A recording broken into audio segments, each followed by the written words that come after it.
Hello, and welcome to the Movie Remix, the show about classic movies and their modern remakes. I'm Constance. I am Sherry, and we're here to do a quick introduction for our latest movie, which was the Thomas Crown Affair.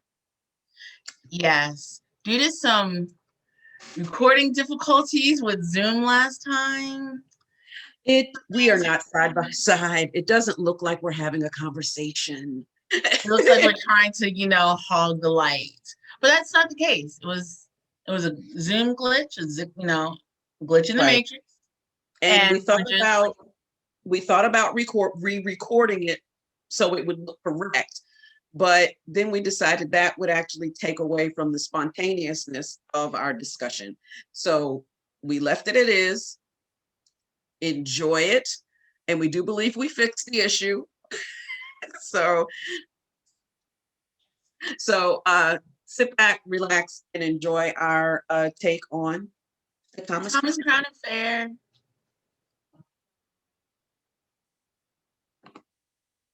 Hello, and welcome to the Movie Remix, the show about classic movies and their modern remakes. I'm Constance, and this is part two. Yes, I am Sherry, and this is our review, our reactions, our recasting for the Thomas Crown Affair. We have, when we started doing this last August, I believe, the first FYI, 10th episode. Yes, this is our 10th episode. Oh, wow, we are coming up on our anniversary, aren't we? When we first put together the list of films that we wanted to review and recast and discuss, the Thomas Crown Affair was the first movie after the one that we watched that we put on the list. What was it? I think it was after the Italian Job, so it's actually after the second one we did. Yeah. But the Thomas Crown Affair has been sitting here, and we've been wanting to get to it, but we need to mix up the list a little bit. We need to, make sure that we're hitting anything special going on that month. So we kept pushing it back. So coming into this month, we had time. It's taken us all month time. Wait, seriously, because we've been all months trying to record this thing. But the way life has been going, we hadn't been able to get to it. But that gave us the opportunity to watch the movies both again twice. But it was such a good watch. It was. Watch.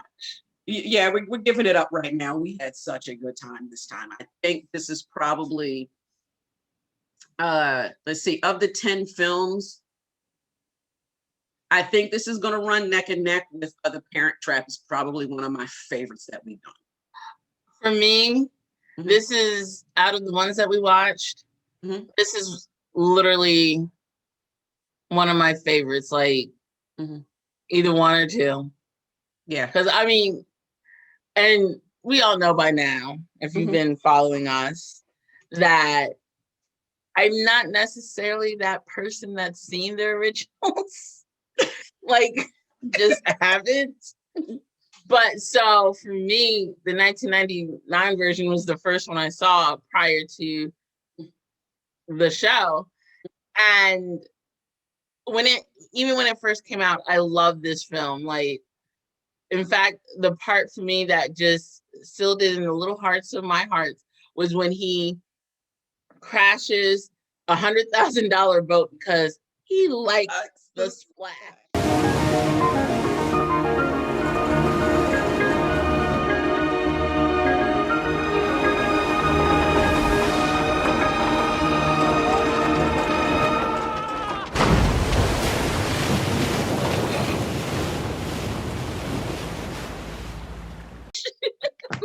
Who does that? I'm here for this guy. I also have a very long relationship with this film. Many, many, many moons ago, I worked in home audio sales. And Remember that? I thought y'all knew this. Yeah, I used to work in home audio sales. I did that for about 5 years, and 6 years, actually. I did that for a while. And that scene in surround sound, and this is just when plasma TVs were becoming a thing.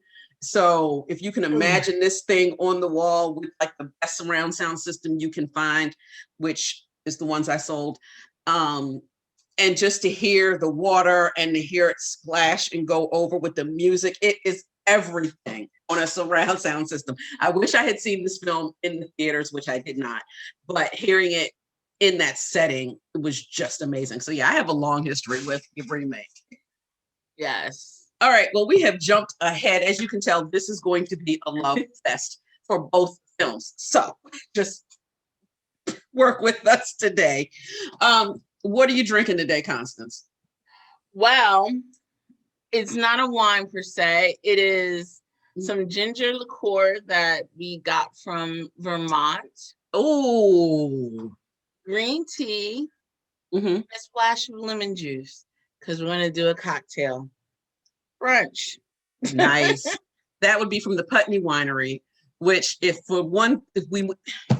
feel this summer we're going to take a road trip. We're just going to go up there, grab supplies, and run back. We ain't got to stay. We don't need a wine tasting. Like we don't want to taste nothing. We don't want to taste nothing. We know why we're here. Exactly why we're here. Although, wait a minute, we might have to go to Ben and Jerry's. You know what? I think that'll be the road trip. We'll drive up to Vermont, go to the Putney Winery, Ben and Jerry's. Because I feel like some of their liqueurs, like the chocolate liqueur, would mix well with some ice cream and do like kind of like a play on a root beer float type deal or something. All right, I'm writing that down for the end of September right now because I want the color. I want the colors too because it was a gorgeous trip. Absolutely. If you've never been to Vermont, yes, even if you're Black, though, it was gorgeous. We went to, I think we've talked about this before. We went to Maine, Vermont, and New Hampshire on that trip, and we were staying in Boston, Massachusetts. We were treated well. We were not treated as second-class citizens.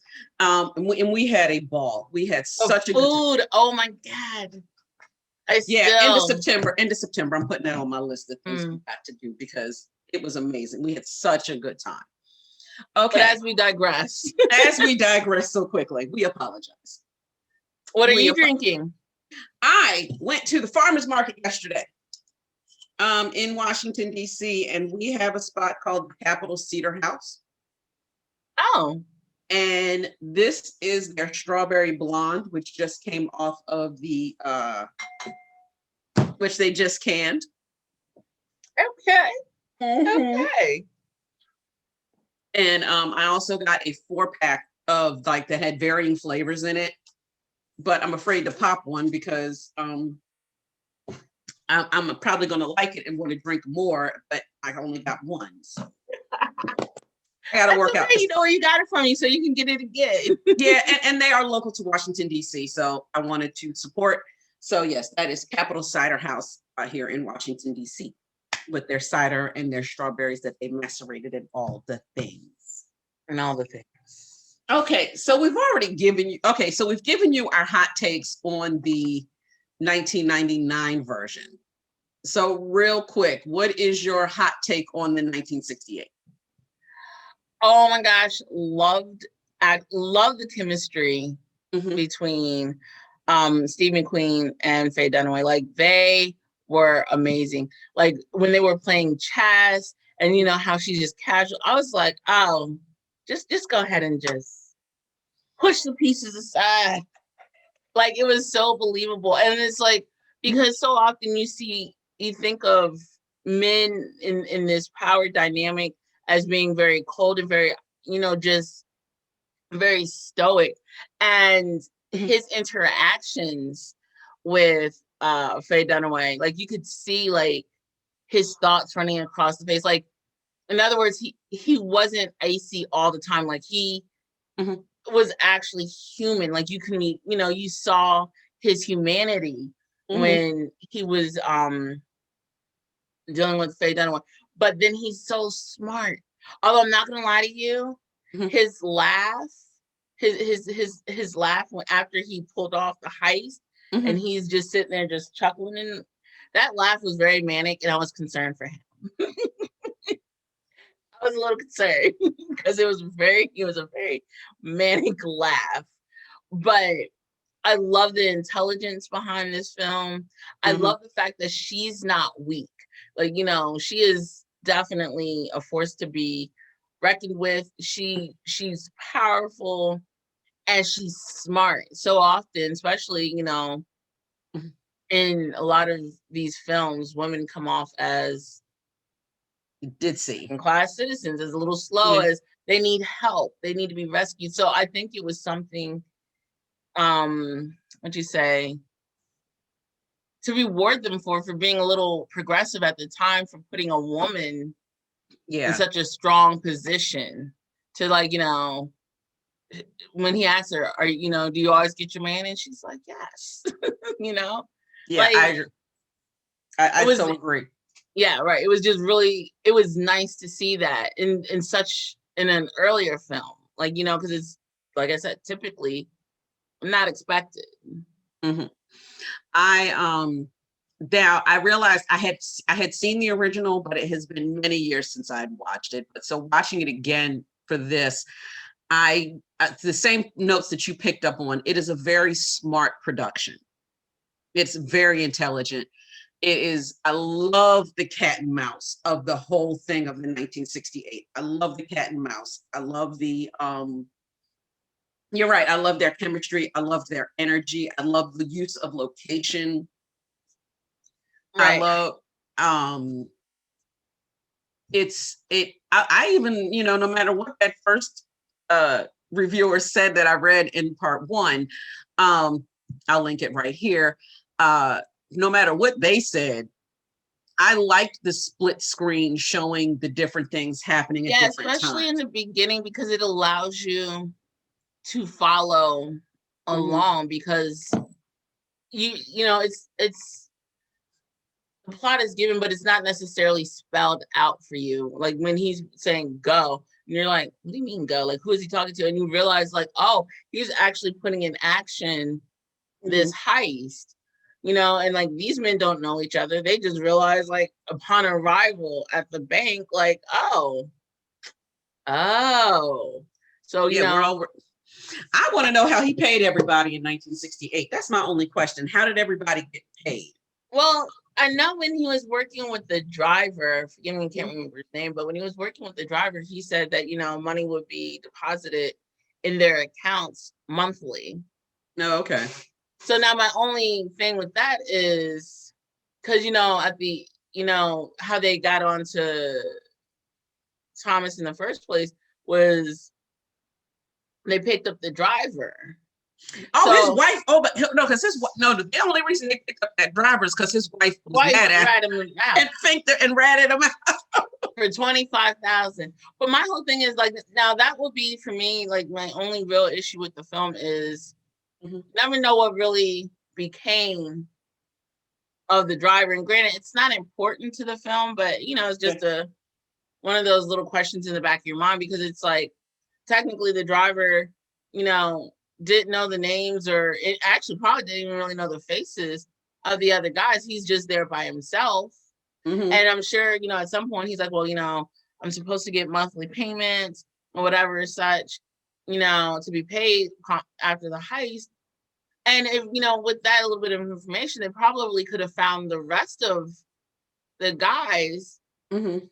But, like, you never really find out what happens Well, that's the to the same thing in the driver. remake. You don't know what happens to the people that they actually didn't. All they really did was break and enter. They really didn't rob anything. No, because they didn't get a chance to. No, So, I don't I even think mean, they were. I don't even think they were going to. I think. How can I say this? Like in the original, I think their job was to create the diversion, not so much in the original. Their job was to create the diversion so that oh, well, Thomas yeah, I Crown could mean, steal the art. absolutely, they were supposed to create a diversion, but I think they were under the guise that they were actually going to take something. I think, because all that planning, like, you could have, to me, if it was just a diversion, Hmm. they could have done something else, you know, Hmm. to create, to create a substantial diversion for Thomas Crown to go in and take the painting. But the fact that they went and got a helicopter, like they had a legit plan, like how, we're going to break in, they've cleared out the room. You have to remember though, our girl in Catherine in the remake says, wait a minute, the weight limits of that helicopter was not going to hold them, the men, and the art. You're right.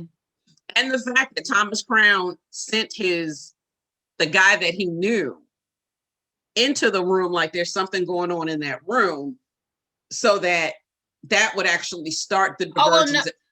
I think so. What I was getting at was like, I feel like Tom had hired them or whatever, such Thomas. See, I'm already familiar. Tom had hired them, but I feel like they thought they were actually going to steal something. But Thomas was using them as a diversion. Like that was his, that was always his, modus operandi. There, he was like, that's strictly diversion because it's going to be a lot more simple than that, and even in actually both films, very smart. Like the man was smart, and then I like the fact that even though in the remake it was their own twist, but they stayed very true to the original, with the exception, of course, instead of stealing money, they stole a painting, which I felt like was actually a lot to me. It offered more depth because it showed yet again a little more humanity for Thomas Crown. And it wasn't just about the money. It's about, I want this beautiful piece of work or whatever. I'm bored. And I love the fact that within like 2 or 3 days, he put it back. Yes. He's like, okay, well, I've done this now. Right. I think in the Pierce Brosnan version in 1998, I really think it was a case of, can I do it? Like, absolutely. It was like, can I do this? Like, and he was able to pull it off. So that's what it was about. It wasn't even really about the piece of art. It was about whether or not I can pull this off. And get away with it. In the original, I think it was boredom too, because he sure as hell didn't need the money. So I really think it was boredom. Oh, absolutely. It was absolutely not just boredom, but it was just the thrill of it. Like, can I, because, it's probably one of those things that started as a,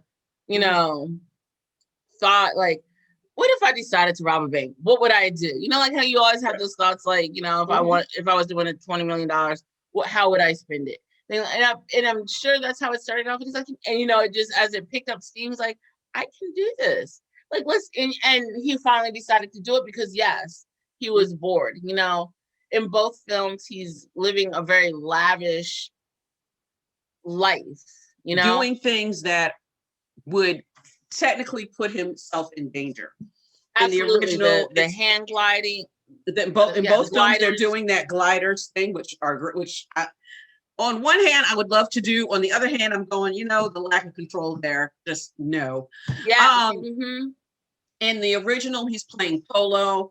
This was, according to director, a intentional switch to go from playing polo to doing the catamaran race. That's where those two things are supposed to be the same. So like he's just bored out of his mind because he's making money. He's very successful. He's just bored. Right.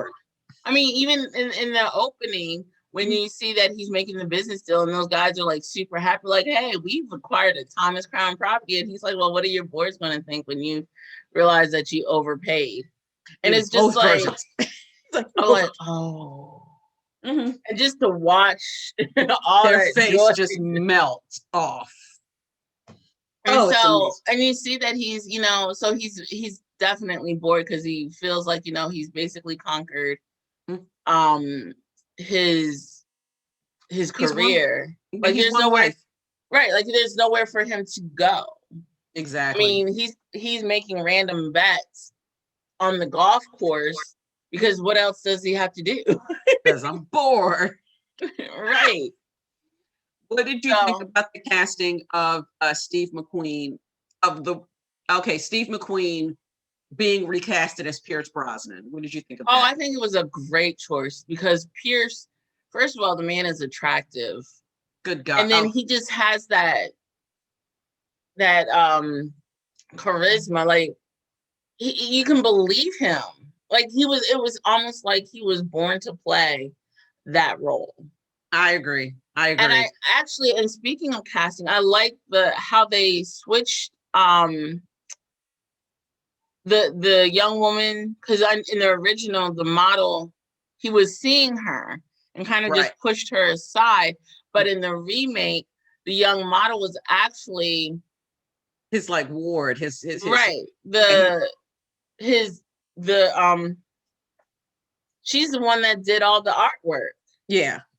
you know? So I like the fact that they gave her even, They even an alternative. right, even though Go there. in the remake, she doesn't say a word. Not a word, but those she was serving it up with those looks like Looks like to you're kill. here, you're interrupting my money, you know. And You're the fact that she interrupting my just, moment. I mean, and she was just so And she was gorgeous. And she was gorgeous. like I mean, I don't know if the woman just couldn't talk or whatever, but she served those looks like, and I really read like you're interrupting my money again, and and the fact that she just like left out the side door and came up behind her and walked out. Exactly. Oh my word. Oh my God. Oh my God. Oh my God. But I like I said, I like the fact that they shared so much of the original in the remake. But I like when they took a departure, they made good decisions. Like I said, it's they went from the money to the painting, which I think added another level of depth. Mm-hmm. The whole gliding scene, instead of him being Him by by his himself, it he was a has Rene Russo with him, yeah. and you get to see the development of their love affair, Mm-hmm. the fact that he took overseas. Oh, and when she burned the painting, That and he was scene. like, he's like, do you want to see it? Do you want to see it? And she's like, The whole cat and mouse. They really amped the cat and mouse oh in the yeah. remake. Um, there was something that you mentioned when you're talking about the hand gliding scene. Yet how they updated the plot points and kept them all there at the same time. Yes. Where And in that's the hard to do. in the original, he takes her to a house that I'm guessing is in the Hamptons, or they're actually in and around Boston. So I guess so it's still in the States. So when they do it in the remake and he takes it to an island somewhere, I'm like, yep, that's how you do Beautiful it. island. Gorgeous island, gorgeous house. I was here Right, for it. because and because in both, like in the original, when he takes her to the beach or whatever, he's building Mhm. this house. And so you still get the sense of, this is in the remake, this is his secluded area. I mean, the house is already built, but no one goes here because this is just for me. So you Mhm. still have, like you said, how they updated it, but stuck to the points, which Mhm. is absolutely, and I mean, and it was gorgeous. I know I wanted to be there. Same, same. Now we mentioned that this film got some consideration for the hairstyling from the Hollywood Makeup Artists and Hairstyling Award. I want to say that they have some. I want to know who missed the costuming for this for the remake. Who missed that costuming award? Because, like, oh my God, every time. And we are 21, 22 years after this film was shot and came out. There is not one outfit that Rene Russo wore in that film that I would I not would not wear today. wear today. Like, it was classic pieces, beautiful pieces. Gorgeous. I'm like, I mean, and you just feel the luxuriousness. And then even in the original, Mm-hmm. like, because I remember I was watching, every time I see it now, I'm Mm-hmm. like, this woman has a whole lot of hair. Or that's the most amazing hairpiece, because her hair was always beautifully done. Right. And if you were doing, and I know there are a lot of young ladies out here doing 60s wear, like that's their style aesthetic. I could see them still wearing everything that Faye Dunaway wore in the Absolutely. original. I That was they lit, and actually, and in the costuming also for the men in both films. Well done. Clean. Well, Clean. like, well played. brava. We we touched on the detective. In the remake, it's played by Dennis Leary. I will say that definitely Dennis Leary did a better job. I like how Dennis Leary played that role.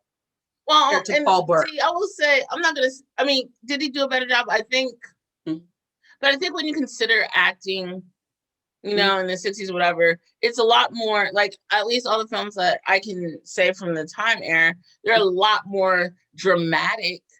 You're right, a little bit more static. You're right. Right, you know, so the detective, he's obviously, you know, he'll go from here to here like that, because that's just kind of where we are in the film versus, you know, 90s, there tend to be a little more, I don't want to say even kill, but it's not as, they rely on other things to bring in the drama, not just that actor. True. You know, like, I mean, the music, the scenery, whatever. But Dennis Leary also, though, is also Dennis Leary. Like, the man was... He was definitely doing himself. And considering that I remember him when he was a comedian, so here for it. I do want to mention that some of the research I also completed for this was that for the remake, they were not going to cast Renee Russo. They wanted somebody else originally. Oh. And Renee had to fight for this part. And I'm just like, no. I'm like, I don't know, even thinking, you know, from 20 years ago, I'm like, I don't know who else could have done that as well as she did. She did a great job. And have that chemistry with Pierce Brosnan. Yeah, it's like, I mean, because the dance scene when she shows up, because she's pissed. Oh, she was hot. Oh, wait a minute. Side note on that dress.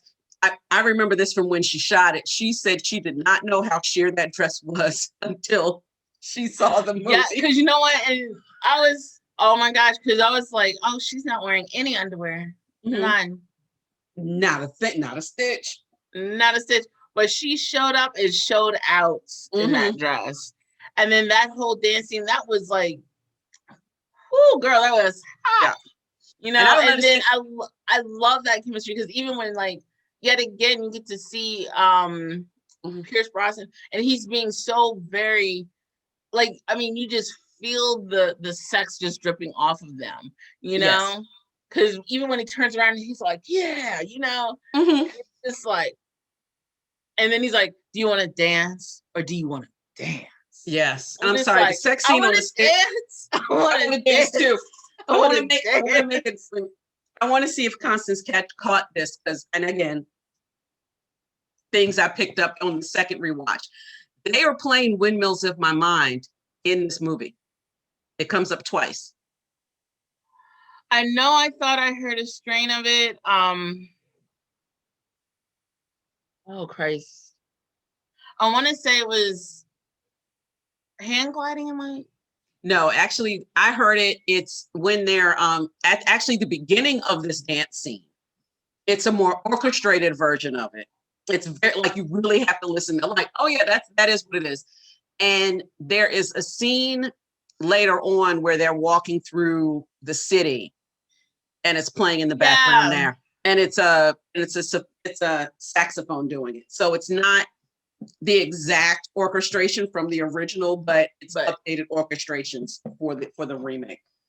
Now wait a minute. You know what? Now this is just quick question, because this is okay. So this is what I got from the original and the remake. So in the end, you know, when in the end for the original, when the whole money thing and everything like that, Faye Dunaway, because when he's like, you know, I guess the message that he sends to her, the telegram or whatever, he's like, well, bring the money. I'll see you and bring the money with you. So she basically loses him, because there's no way she's going to be able to bring the money with her. Nope. No.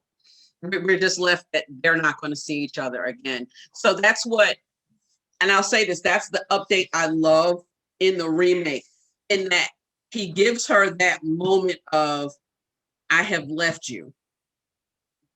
I'm leaving you here because I gotta go. I can't trust you. I can't trust you. But the fact that he is on the plane with her at the end, I love that update. I love it, right? The fact that she crawls over the seat to like, oh, she's ready to kill him. And I'm gonna say this is what I love the ending of the original too. I like both endings. Both endings work for me. Yes. Even though I do want Steve McQueen and Faye Dunaway together. I like that. But ending. I understand why they can't be because they're too much alike to ever, to really work or whatever as such. And then, but I like you said, in the remake, I love the fact that he makes it possible for them to be together because the painting was always there. And so he stole another one. She sent it back. So, and you have no real proof that he actually took the second one.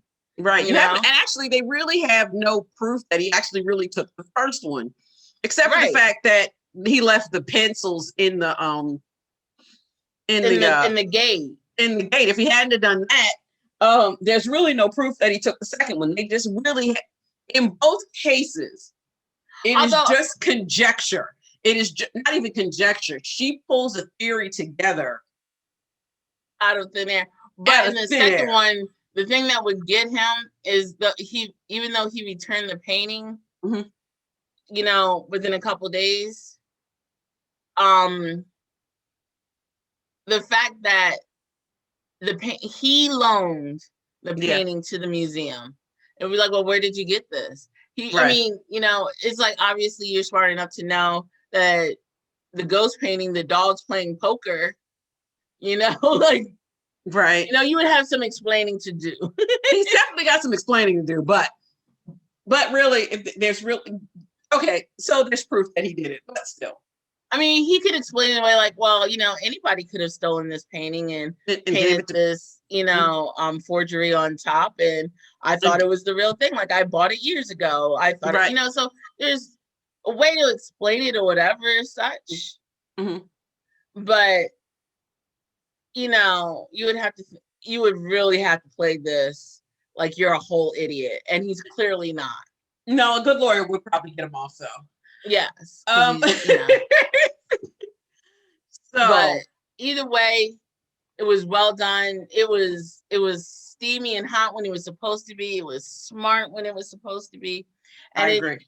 And you weren't expecting, like I said, for this film, I wasn't necessarily originally expecting the humanity in it to actually feel the love there, but it was great because you were able to feel the chemistry, to feel their romance, their love, and the fact that even though you question how much, especially with Faye Dunaway and Renee Russo, like how much their character actually loved or cared for Thomas Crown, you question it, but there was something there because even when the detective was like, well, you want to see where he went the night before and when he left you? And she's like, no. Like, she tries to play it off and then she's like, all right, come on, let's see. Like, you get a sense that and this that means something films. To her. Yeah. I said I just wanted to make note that that some version of that scene happens in both films. Yeah. The first one. Yeah, because it's both pictures. Perfect update. Okay, so what is your wine score for the original? Remember, our wine score works differently. The more wine we drink, the more we didn't like the film. So go ahead. It only took like legitimately like half a glass for both, because it was like you got caught up. It is like, and then they had like little moments of humor in it, like when the in the original, the guy was like, well, it's going to be hell to get that out of the marble, and you're just like, and then when they come back and do it again with another smoke bomb, I was like, oh, somebody really had to work. They're going to have to clean that marble again. I agree. I back to back, even back to back watching. I don't even think I drank that much at all. I think I just turned them on, popped my popcorn, and just enjoyed the hell out of that. It was a great ride. It's only because it's our question. We have to ask it, but we will allow for a no decision this month. Which version did you prefer? I love them both. Mhm. But That's why I said we're allowed to know. We're allowed to. We're allowed to know. But I will say, because I guess it's since the first time I saw it was the remake, that's going to be the version I remember. And if I have to prefer one, it's going to be that one, the 1999 with Pierce Brosnan and Renee Russo. But I love them both. Yeah, I'm in the exact same. I say the exact same thing. I love both films. I think it's a great story, a great update. Like they did. Oh God, the work they did to update it was perfection. Right. Perfection. I would probably, if I had, like, if y'all gonna make me choose, I'm gonna lean to the remake a little bit, just because the story is just a touch more fleshed out, just a touch. Mm-hmm. But I still have like a day on my rental on Amazon for both films. I may sit back here and watch both of them again. Right. Sit back and watch both of them again. So now is the fun time for us, because we will discuss how we would recast this film if they are going to remake it. However, it was announced in recent years that the Russo brothers are planning to remake this film, starring Michael B. Jordan as the titular character of Thomas Crown. And I'm here for it. I'm here for it. I want to, because first of all, it's Michael B. Jordan. It's Michael B. Jordan in this role, and I can see it. Absolutely, because I already see this man walking. I already see him walking. Now, I will say the only thing that I will find interesting is because if in the original and the remake, Thomas Crown tends to be older. Yeah. And and I feel like that plays a part in it, because he's, as an older, more mature man, he has worldly experience that, that's hard to fake, if that makes sense. So it's going to be interesting to see what Michael B. Jordan does with this, because for this character, he's a little young. I agree with that statement that Michael B. Jordan may be a little young for the role. I think the only other person, if we're going to go with African American, that I could see doing it with much aplomb and beauty would probably be Idris Elba. I was just thinking that. But I am here for the Michael B. Jordan version of it. And I'm okay with them having waited, because I think my original notes say that it was originally announced maybe in 2016, 2017. It has not in production. It's still just on everybody's list to be done. So if they wait another 3 or 4 years, as Michael gets closer to 40, it'll be a different. Is he that old? So your question is how old is Michael B. Jordan? Michael B. Jordan is 34 right now. Okay. So if we wait 3-4 years, as he gets closer, he'll be a little bit closer to 40. So it'll be a different. That'll bridge this gap that you're discussing already. Like I said, it'll just be interesting to see. So what we decided to do for our remake casting, knowing that this film is already on everybody's books with Michael B. Jordan in the role, we decided that we are only going to recast the insurance investigator, the woman, and the lead cop, because those are the 2 other important roles of this film. Everybody else is extra. I mean, and this takes nothing away from them, because they're needed. They were needed. They're necessary. They're there for a reason. That's the other thing with both of these films. Everybody is there for a reason. There are really no extra people. There are no why the hell did you hear people in these films. Everybody is here for a reason. So do you want to go first? Do you want me to go first? I'll go first. Okay. So what I felt was a little hard was the recast, especially the female insurance agent, simply because that whole thing of Michael B. Jordan being younger. Mm-hmm. So that means because even that her character is a little, is a mature woman. She's, not a 20-something. True. Like she's been in this game for a minute. She's learned some things. She's done some things. Right. So it made it interesting to find someone. Mm-hmm. So I found Kiki Lane, and she played in If Bill Street Could Talk and Coming to America. Yes. Yeah, I love her. I feel like she definitely, first of all, I like her as an actress, but she definitely has that grace that I mean, this is going to sound cliche, but you can just see that when she walks in a room, she grabs attention without so much as uttering a word. And she has that strength of person that you need for a woman in this film. And I mean, granted, I thought of Zoe Saldana, but I felt like that was such an obvious choice. I'm like, well, I think I can do better. But Zoe was my second choice, but I felt like, how do you say? I feel like Zoe's a good choice, but I feel like Kiki would be a better choice. I'm here for that choice. And for your detective? Sterling K. Brown. Yes. Oh, wait a minute. Yes.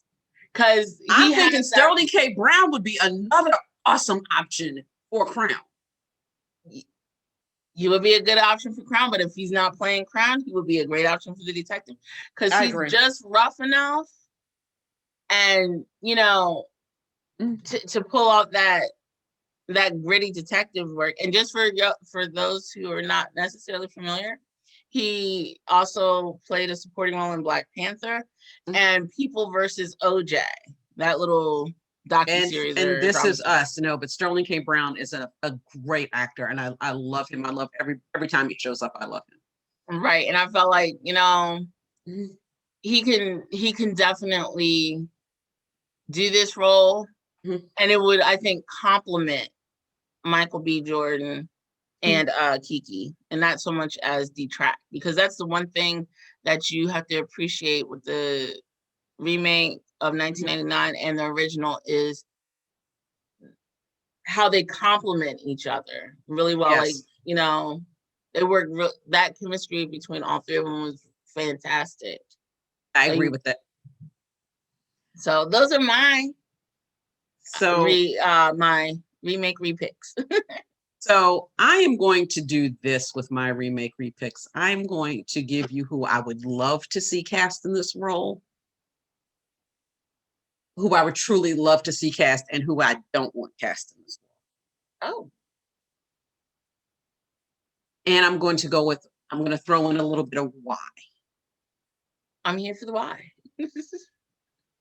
In 2020, 2021, the words representation matters.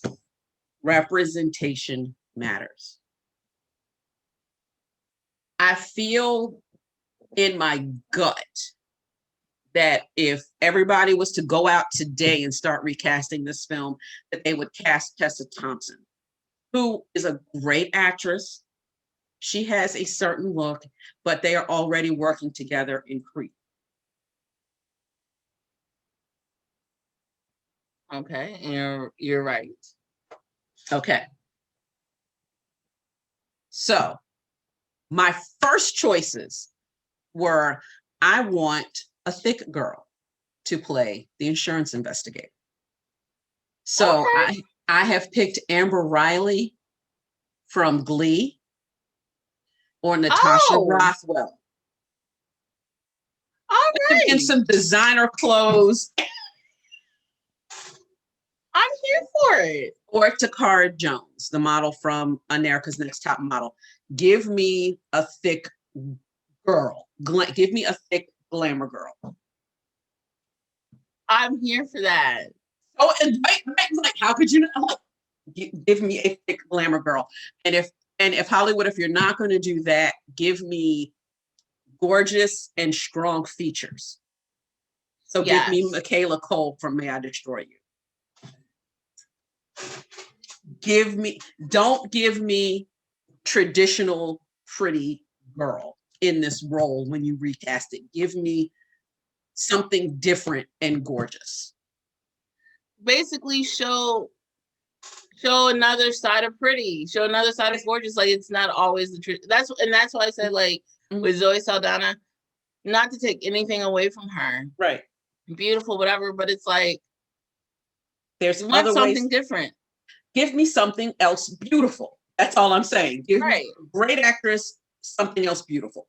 That's all I'm saying. For the lead detective, I've picked Aldous Hodge, who you just saw in One Night in Miami as James Brown.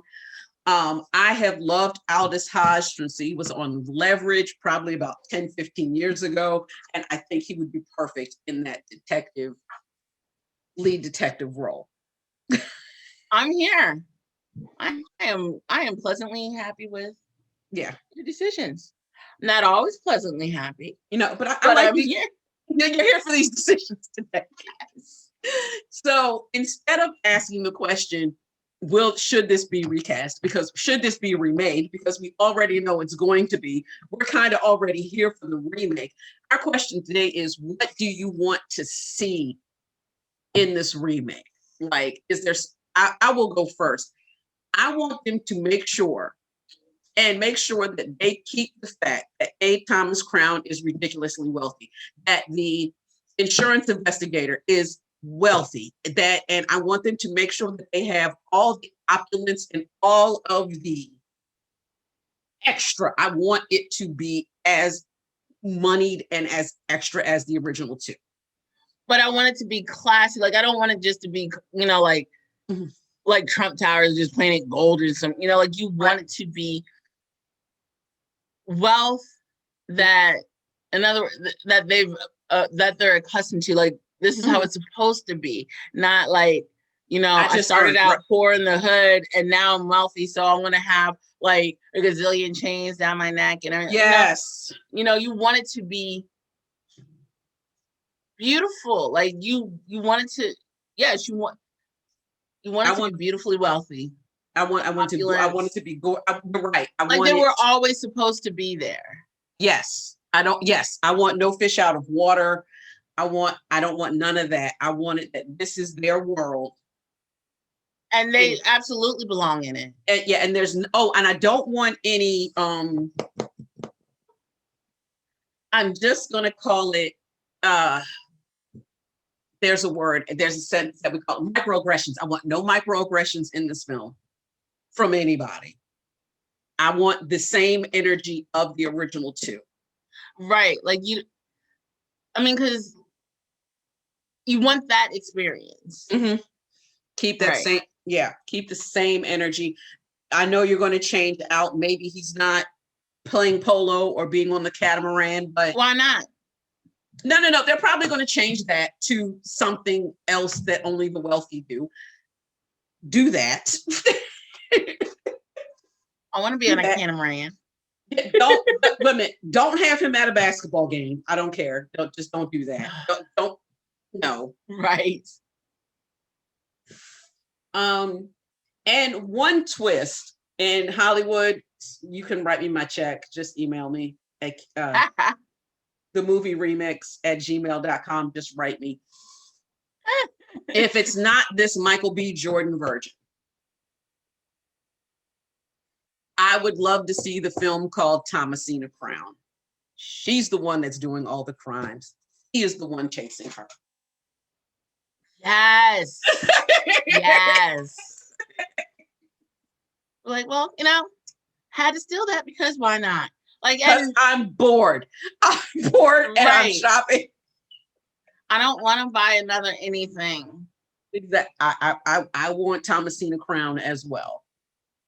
Thomasina. I want Thomasina Crown.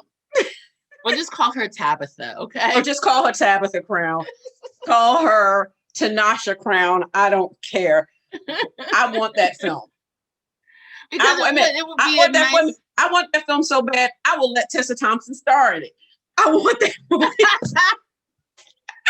You will let her start, and she thinks you. Yeah, I want that film. I think it would be. And again, keep that same energy. You back right here with the movie Remix, and I am Sherry. This is Constance, and we will see you all later. Bye. Bye.